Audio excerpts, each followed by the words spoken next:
কারণ নাই। তারা আপনার সাথে ছিল, যারা আপনাকে দুনিয়ার মধ্যে বেশি মহব্বত করেছিল। আমি আল্লাহ তো বলেছিলাম দুনিয়ার জমিন চাইতে আখিরাতের জীবনে কল্যাণ দান করব। বলে কল্যাণ হলো আপনার সমস্ত উম্মত যারা আপনার প্রতি ভালোবাসা ছিল, মহব্বত ছিল, আপনি তাদেরকে নিয়ে আবার তুই জান্নাতের মধ্যে চলে যান। সুবহানাল্লাহ। কোন নবী এমন ভাবে সুপারিশ ও শাফাআত করার কোন সুযোগ পাবেন না। আল্লাহ নবীকে আল্লাহ ওই মুহূর্তে সুপারিশ করার জন্য আল্লাহ নবীকে আল্লাহ সুযোগ দান করবে।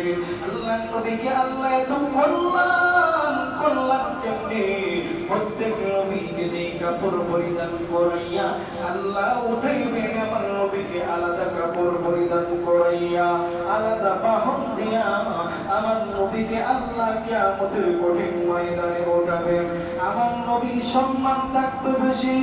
দুনিয়ার মধ্যে তো কল্যাণ অবশ্যই আছে, আখিরাতেও কল্যাণ আছে। নবী গো, আমি তো বলেছিলাম আপনার আখিরাতের জমিনে কল্যাণ হবে, আখিরাতের জীবনে কল্যাণ হবে। এই কল্যাণটা হলো আমি আল্লাহ আপনাকে এমন একটা বাহন, এমন একটা সওয়ারি দান করব, এই সওয়ারির সমস্ত শরীরের মধ্যে হীরা-মণি মুক্তা দিয়া আবৃত থাকবে।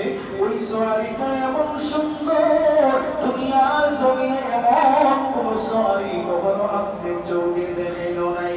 আমি আল্লাহ আপনার জন্য ওই সমস্ত সওয়ারিটা বরাদ্দ রেখে আমি আল্লাহ বলবো আপনার সমস্ত সাহাবীদেরকে নিয়ে ওই জান্নাতে ওই সওয়ারিটা নিয়ে জান্নাতের মধ্যে প্রবেশ করুন। সুবহানাল্লাহ। ও নবী, আপনি যে চিন্তা করেছিলেন যে আপনি এতিম ছিলেন, আমি আল্লাহ আপনাকে এতিমের কথা বলেছি যে এতিমের সাথে হক আদায় করবেন, এতিমের হক আদায় করবে।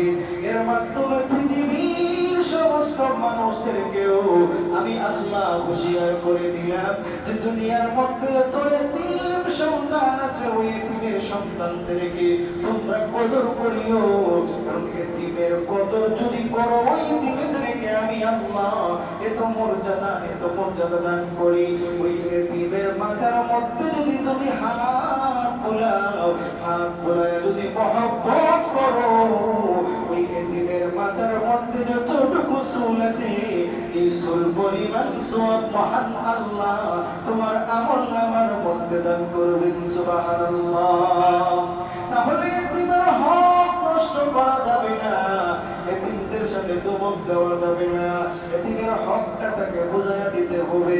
কারণ আমার নবীও এতিম ছিলেন, এজন্য আল্লাহ এতিমের হকটা বুঝাইয়া দেওয়ার জন্য বলেছেন। কারণ তুমি মনে করতেছো এতিমের হক নিয়া দুনিয়ার মধ্যে তুমি সফলকাম হইবা।